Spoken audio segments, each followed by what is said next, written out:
د مزار شریف ښاروالۍ د دغه ښار په کچه د نیالګیو ایښودلو لړۍ پیل کړه. د یادې ادارې د سکتوري خدمتونو رئیس د نیالګیو ایښودلو د پروسې په اړه معلومات وړاندې کړل او له عامو خلکو یې وغوښتل چې د نیالګیو په ایښودلو سره دې د ښاري زرغونتیا ترڅنګ د هغې ساتنې ته هم جدي پاملرنه وکړي. قسمی که ما و شما متحد هستیم که نهال میشانیم، هر کسی که مثال اگر ما به شروع همین حصه نهال میشانیم، مسئولین یا مدیر صاحب یا استاذها یا سرمعلم مکتب یا نصر را باید بگوییم که برادر عزیز همین کسایی که اینجا کار میکنن باید متوجه حفاظت مراقبت و آبیاریشان شوند. و اگر ما به شروع دکان میشانیم، به شروع مارکت میشانیم، به شروع خانه میشانیم، هر جایی که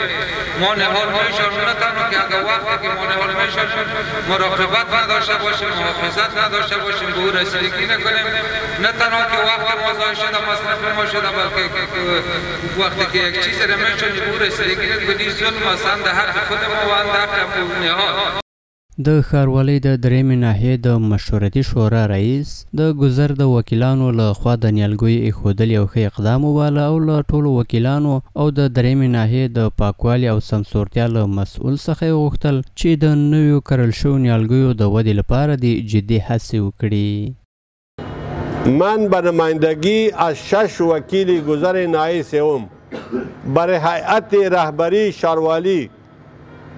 تضمین میدهم، برشان وعده میدیم که نهالی را که امسال شانده میشه هیچ کدامش خشک نخواهد شد. په ورته وخت کې د درېیمې ناحیې یو شمېر د ګذر وکیلان د چاپیریال ساتنې په برخه کې هڅه کوي څو له ایښودل شویو نیالګیو څخه ساتنه وکړي.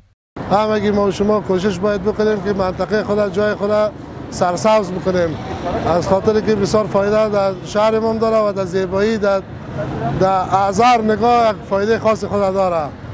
ما انشالله وعده و اطمینان میتیم که از نیالا صحیح به شکل درست